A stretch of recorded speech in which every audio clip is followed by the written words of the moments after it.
Thank you, Madam Speaker, Deputy Speaker, for this opportunity to make my maiden speech. But before I do, I would like to congratulate the honourable members for Bromley and Biggin Hill and Calder Valley for your excellent speeches. I have a real flavour of your constituencies and your constituents, in fact. Today's debate highlights once again the wider issue of building safety and poverty. The safety of your building where you house yourself and your family should not be subject to your economic status. And we must, together across this House, work to level the playing field to provide equality of safety for all in this country.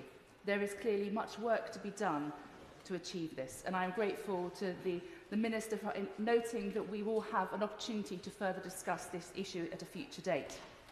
It is with immense pride that I can say that in July, on my third attempt, I was elected to represent the residents of Guilford constituency, the place that has been my home for the past 25 years. In my speech at the Count following my election, I made a commitment to my residents that I would be an MP for everyone in my constituency, including those whose voices for too long have gone unheard, and I want to reiterate that promise today. I first stood for elected office in 2008, driven by a love for my community and a deep frustration that my area of Belfields and Slyfield was being failed by the Conservatives. I dedicated myself to helping those at risk of losing their homes, working on community projects, and being the voice of my community fighting for change in the council chamber. 16 years later, I am here in this chamber because of my frustration following 14 years of Conservative failure that has once again left communities across Guilford and the whole country struggling. I am also here because the people of Guilford felt that too. They said enough is enough and felt that I could be their voice for change in this great chamber. I am honoured by the trust that they have placed in me. We are here as MPs to serve our residents, our constituencies and our country, and I hope this will always be at the forefront of our minds as we fulfil our work as MPs, and particularly as we speak in this chamber and as we vote. Speaking of service, I would like to take a moment to acknowledge and thank my predecessors, Angela Richardson and Anne Milton, and Sir Paul Beresford, who's part of his constituency also came into Guilford constituency at the election. Between Angela and Anne, they served Guilford, its residents and businesses with determination for 14 years, and I want to thank them on behalf of our constituents. But now, on to my wonderful constituency of Guilford. Guilford is an ancient town. The earliest human activity in the area was in the Mesolithic area, I'll get there in the end, and it's mentioned in Alfred the Great's will from 880 AD. Its name, Guilford, means golden ford, which comes from its golden banks at the river crossing below St Catherine's Chapel. But it was not the only golden watermark in this election.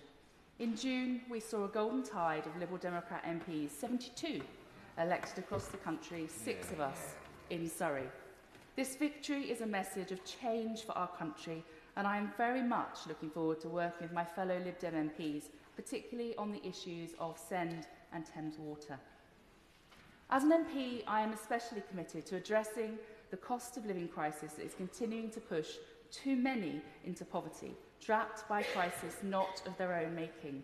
We must lift people out of hardship, ensuring that everyone has access to the services they need without draining their pockets. I'm sure that across this chamber, colleagues will agree that over 3 million people across the UK relying on Trussell Trust food banks alone in 2023-24 is a disgrace. It is a blight on our country, and it must end. Guilford, though, is not only a historical town, but a modern hub of innovation.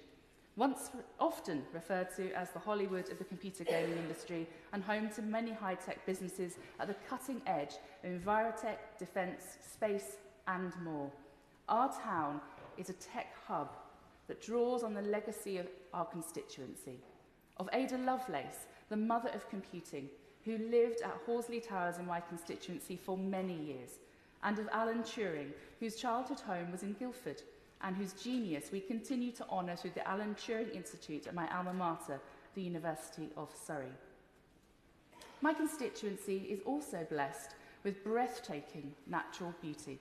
The stunning RHS Wisley, to the Surrey Hills, and to our many National Trust properties, including the River Wey navigation, which they also manage.